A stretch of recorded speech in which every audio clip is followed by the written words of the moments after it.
Oh, I can just see the whole 13 to 16-year-old demographic popping in here to thump the dislike button before I've even got 5 words out of my mouth.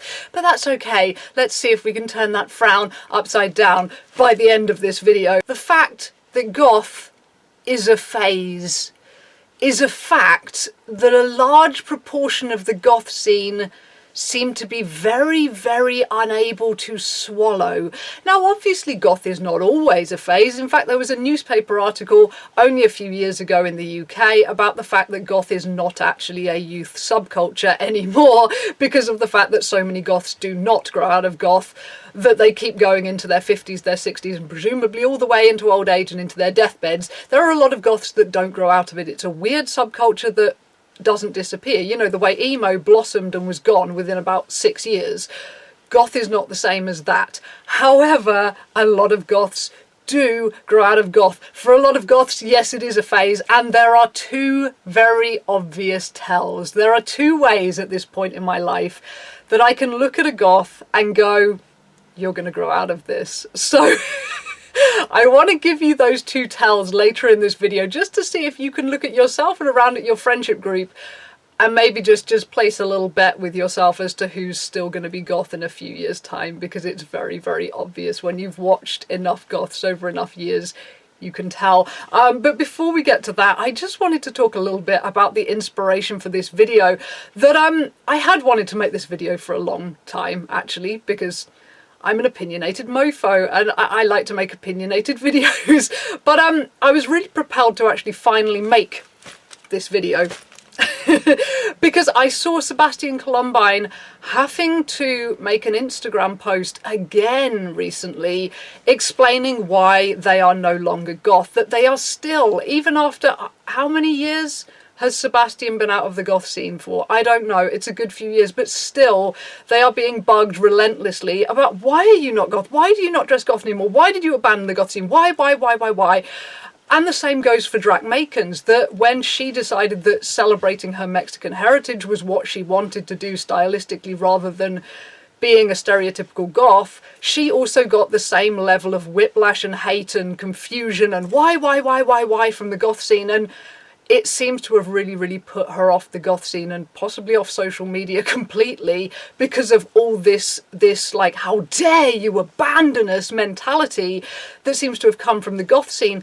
And when I saw this, it made me want to make this video because I just find it so ironic and so silly and so ignorant that a subculture that prides itself on essentially at the root of it being true to yourself and being uniquely yourself and going, you know, I don't care if I go out and everyone else thinks I'm batshit, I'm going to wear exactly what I like. I'm going to go to Tesco's wearing a ridiculous Victorian dress because I was just feeling like it that day, and that's what I felt like doing. It's all about being true to yourself and not giving a shit what other people think. And yet, the minute goth people decide that being true to themselves no longer means pigeonholing themselves into a little black box, that, you know, in Drac's case, deciding, you know what, my Mexican heritage, actually that's me being true to myself. How freaking dare you suddenly decide you're not being true to yourself in the prescribed way? Like, you're not being unique in the prescribed way. It's mind-blowing. And more than that, I don't really know why you would ever relentlessly ask someone why they're not goth anymore, because what do you expect them to say? Really, the answer is never going to be something really, really crazy. It's never going to be like, well, look, man, I was in a goth club, you know, where I was every week, all the time. I was there, I lived there, it was my life, you know, I was smoking cloves and I dropped an acid tab and all of a sudden I was looking around the dance floor and suddenly all the goths in black, they turned into huge dancing spiders with silver skull-topped canes. And the music, it was scuttling, scuttling, scuttling like spiders. And ever after that, whenever I heard the music, it sounded like spiders. Whenever I put on black, I could feel the spiders on me. And every time I looked at the people with the big hair, I just thought, I I bet there are spiders in there. And after that, I couldn't be goth anymore. I couldn't do it. I'm in therapy, I'm trying, but I'm very sorry, I can't be goth anymore because I have a gigantic acid flashback related spider trauma, and that is all I see when I look at goth. In fact, please get off of my Instagram feed. I'm going to block you because you make me think of a spider. That's not the story you're going to get when you pester someone about why they're not goth. The answer is simply always going to be, I didn't really feel like it anymore. Like, you know, sometimes there are deeper things to this that, you know, oh, I was finding myself, oh, I was, you know, in a relationship with someone who was kind of pushing me in a direction that wasn't really me. You know, there are sometimes other tidbits to it, but essentially the answer is always going to be, I felt like a change. I felt like a change. It's not really me anymore. And honestly, the more you pester these people, the more it puts them off the goth scene, because this scene that to them used to be home and used to be this really open-minded place where they could be themselves, suddenly they realise it wasn't all about being myself. It was only because I was looking exactly like everyone else. And the minute I actually decided, you know what, I am going to be creative in my style, suddenly all these people I thought were so open-minded just completely snapped at me. What the fuck? Fuck this scene. These people are assholes. Like, that's the reaction that you're going to get, and you're going to push these people further and further away. So anyway, moving on to the two really glaring tells of somebody who is going to grow out of goth in the probably quite near future. Now, the first one is probably going to sound a bit weird and a bit backwards, but hear me out here. So if you have a friend or somebody you see online who is really fixated with declaring it's not a phase. If they have that poster on their wall, it's not a phase, mom. If they wear the pin, it's not a phase, mom. The t-shirt, it's not a phase, mom. If they keep going on about it's not a phase, if they've got it in their Instagram bio, oh Lord. If there weren't so many of you, I would literally put money on it that this person will have grown out of goth within the next 7 years. I don't know what it is. I think it's a bit the lady doth protest too much. The fact that they have to keep spouting this so hard, that it's not a phase, I'm never going to change, never, this is me forever. It's, why do they feel the need to state this so loudly? It's almost like they're trying to convince themselves more than anyone else. And the fact that this quote says, it's not a phase, mom, you can tell that this quote comes out of rebellion. You can tell that this is part of a conversation whereby someone's parents or the people around them, the people at school, who knows, someone is telling them, you're going to grow out of this, you're going to stop being goth. So they have retaliated by saying, it's not a phase, mom, school friends, people, teachers, it's not a phase, this is who I'm going to be. Which means the main reason they're being goth at this point is not because they want to be, it's because they want to prove someone else wrong. And that means that the minute they get out of that situation, so they move away from their parents, they move away from school, whatever, the minute they don't have to be goth through rebellion, they're probably going to find, you know what, actually, I kind of want to be someone different now. It's such a sort of an overly stated statement of, I'm never going to change. And honestly, this is a very unrealistic expectation, particularly if you are quite young, that people are going to change in your life. It is inevitable, and unfortunately it's quite horrible. The very first time you discover, holy shit, it's true, people change, and they change dramatically, it's a very disquieting experience. The first time it happened to me, I was about 2 years younger than this guy who I'd known for the majority of my life, and he had always been this really chill guy, this total party king, up for anything.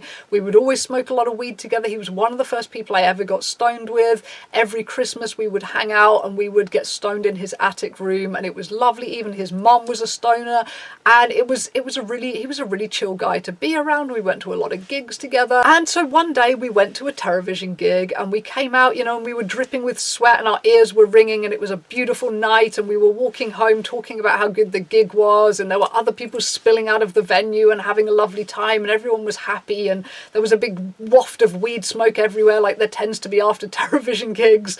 So I get out a spliff and I light it up and I take a couple of drags and I just pass it over to him, and he just pushes my hand out the way, and I'm like, does it smell funny or something? Did I roll it badly? Wait, what's going on? And he was like, I don't smoke anymore. And I'm thinking, like, today? Like, for a week? Like, what? He's like, no, I've quit. I always decided when I was 22, that was it. I was going to put it down. There are years for partying, and then there are years for growing up and getting, I'm sorry. To this day, just, it was so out of the blue. He'd never discussed this with me before. And I was, you know, I'm there like smoking away, thinking, you've been abducted by aliens in the night. Because he just keeps going on about, you know, there's an age to party, there's an age to be responsible, I'm putting it down, actually I'm quitting drinking too, and I'm going to be completely sober, and I'm going to concentrate on my career now. And I was, you know, maybe, you know, there was a bit of an age difference between us, but even so, 22, to be so responsible at 22, and to this day, I still know him, and he is still this alien person. The alien person he became on that day is the person he is to this day. And oh lordy, it was weird. But the thing was, I still didn't cotton on that people change. This is something that happens, people change. I just thought, you are a freak. you're a freak one-off, you know. Like, props to you for having this plan in place, for deciding literally it's time for me to just grow up, and doing it on pure force of will. I think that's impressive. But I thought, no, this is never going to happen to me again in my life. Of course it does. Of course it does. The older you get, the more you realise people change. And I actually had a therapist once who told me that on average, most people's entire friendship group will be replaced every 7 or 8 years. That this is how much you change every 7 or 8 years, that you will outgrow your friends. And it's really sad, whichever way it goes, whether you outgrow the person or they outgrow you. It's tragic. It feels horrible. It's a horrible feeling, but it happens. People change. And growing out of goth is one of those things that is likely to happen to people, particularly the people who believe they can plan out their whole life. So anyone who harps on about goth is not a phase, this is not a phase, this is who I am forever, something about that mentality, it just doesn't work with staying goth. It just doesn't. It tends to be a big tell. So moving on to tell number 2, the second really glaring sign that somebody is going to grow out of goth. Now this one's a bit surprising, but I've seen it a lot of times with teenagers on Instagram. Now, tell number 2 is anybody who, particularly when they're quite young, this is usually applicable to teenagers, but anybody who adopts a absolutely to the core, like detail by detail trad goth image. And I'm not talking about like having a trad goth aura about you, but with some unique tweaks to it. Like that tends to be something that lasts a long time. I mean, look at Black Friday. You know, Black Friday, lifelong goth. I don't see her ever growing out of it, because, you know, her trad goth style, it's morphed to herself, and it does change a little bit, and, you know, she's created her own cartoon kind of image out of it, and it's wonderful. I'm talking about the people who you can literally tell they have gone to Google and they have found, or they've got the, you know, somewhere leather, somewhere lace book, and they have absolutely imitated every single detail of the most cliched trad goth image they can find. Now, to do this for maybe 3 months of the beginning of your goth journey is quite normal, because everyone has to start somewhere, so you generally start with imitation and you start throwing in things that are yourself. But oftentimes when someone does goth like it's cosplay like this, like there's no trace of their own uniqueness in there, it's completely purely trad goth imitation. And to give you like a really clear mental picture of the kind of people I mean, so their Instagram name is usually taken from a Bauhaus song. They usually have a big, you know, the classic Susie Sue picture in the background of her kind of standing like this, you know, in its monochrome. They'll be wearing the Joy Division Unknown Pleasures t-shirt. They'll have, you know, the kind of like Egyptian eyeliner. They'll have big foofy black hair, lots of ripped tights and kind of chainy dangly things, maybe an 80s black headband. Everything on their profile is monochrome. It's all very, I mean, it's a cliche look because it's so good. It is a good look. It's amazing. I wish I could pull it off, but I can't. And these people, you know, people idolize them. People worship them. They get featured on all the death rock fashion pages and all of this. However, as I say, these people, they're not doing goth the way that lasts. The way that doing goth lasts is when you are being true to yourself in it, when you are putting elements of yourself in there and you're going, right, okay, I like the trad goth look, but actually I'd rather have green hair. I'd rather have green foofy hair instead of black foofy hair. Or I like the trad goth look, but the Egyptian kind of thing doesn't really work on me. Or I like it, but I'm gonna throw some neon into the rip tights. Or, you know, whatever it is, throwing in bits of yourself into it, that tends to show that it's genuine and that it's lasting and that you actually are expressing yourself. Whereas people who basically, as I say, it's cosplay, it is cosplay. They are hiding behind a mask. They are trying on a costume to see if it works for them. So they look bomb, right? As I say, they look bomb. All the death rock pages feature them. They get a huge following very, very fast. And I follow these kids a lot because it's a good look, but mostly I'm curious to see how long it lasts. And generally speaking, it does not. What happens usually is that they will move on to cosplaying a completely different style. So I've watched kids bounce between this death rock, you know, Batcave kind of trad goth look to deliberately grotty 80s punk, which they've done in the same way. You know, they've got safety pins through their cheeks. They've got hair like Vivian from the young ones. They've got all the ripped stuff. They've taken sort of tatty 80s jumpers and scissored them up and stuff.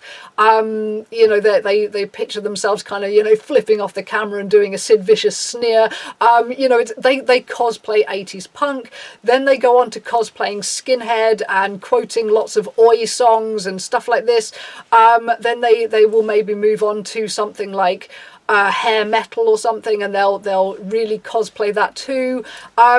Because all the time they're not putting it's not really themselves. They're cosplaying something. They're going to Google and they're trying on a different costume and they're throwing themselves into being a different person. And if you are one of these people or you've known in person one of these people, I would be fascinated to know how you or they feel about themselves in this. With their current style, do they feel, or do you feel as though this is the lasting style? Did you every time feel like this is me forever? Or have you started to realise after 4 different style changes or more than that, you know what, I'm a chameleon and I'm cool with that. I like being a chameleon.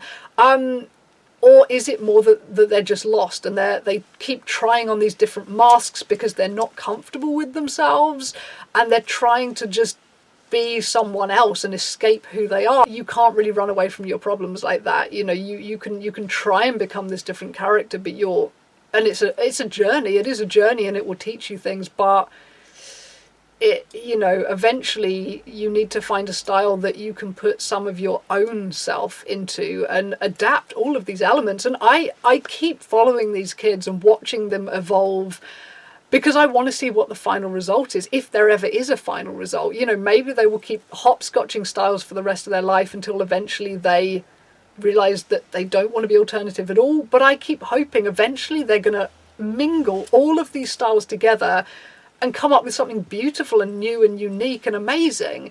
And that's really, really, really cool to see. But generally speaking, they just keep hopscotching. And these are not people that I have known in real life. I've never known particularly a huge trad goth copycat in real life. It just didn't seem to be a thing. On our local scene, people were... Maybe it was just the 90s and there wasn't Instagram, right? So it wasn't so easy to look up these pictures and imitate. Everyone had to go to thrift stores and buy what they could afford, and we didn't have makeup tutorials, so it wasn't easy to rip things off. So everyone's style was a bit more like, it wasn't so flattering. Honestly, people's styles were I mean, you got the occasional like amazing makeup wizard who looked fantastic, but for most of us young kids, we just looked a bit haphazard and shitty and young. Whereas these polished, pristine Instagram people who've ripped off the look completely, yeah, they look fantastic, but don't expect them to stay goth for very long. But to just round this video off, I would say if you do grow out of goth, do not see it as a terrible thing. It is just a part of your life journey. Maybe you will come back to it, maybe you will not. Maybe you will look back and absolutely feel completely humiliated by the fact you were ever goth at all, because honestly, there are a lot of people like that.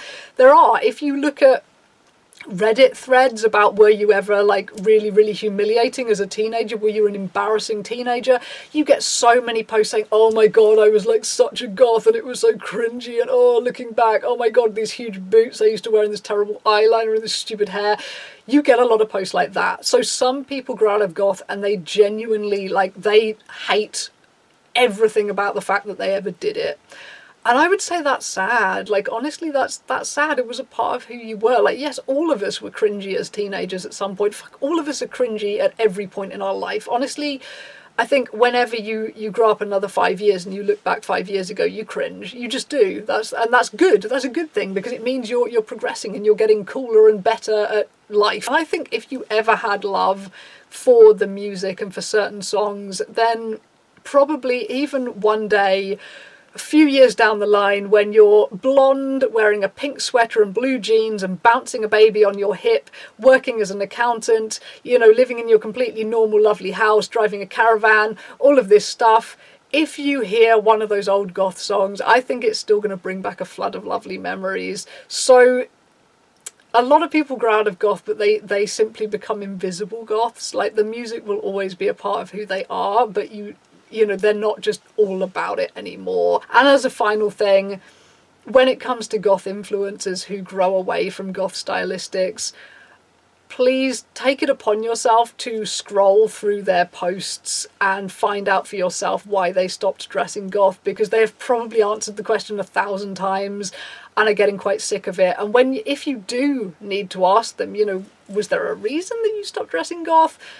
Please do it politely and tactfully and not in an accusatory fashion. Don't feel personally betrayed or belittled by the fact that someone doesn't want to look just like you do anymore. And something I'd like to add here is that just because somebody stops being goth does not mean that you automatically have to stop being their friend or their subscriber or whatever it is. Goth people and non-goth people can, shock horror, actually be friends. I had a lot of friends who did grow out of the goth scene, and one of them was my best friend for like 15 years. He grew out of goth after about 5 of those years and was still one of the coolest people I'd ever met.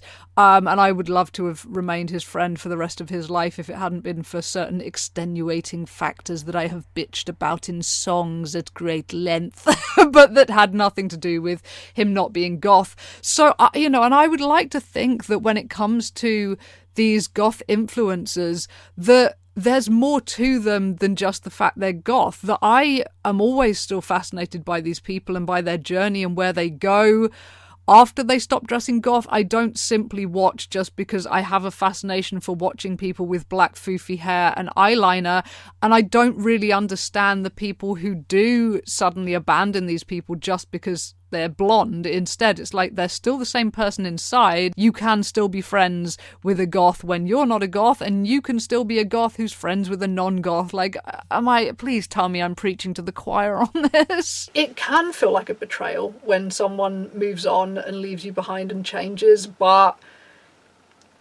if your scene is about being true to yourself, you have got to let other people be true to themselves in whatever way they feel necessary. And personally, I think both Drakmakens and Sebastian Klumbine, and also the Goblin Queen with her slightly less gothy look these days, I think all of them look absolutely fantastic in the looks they have chosen.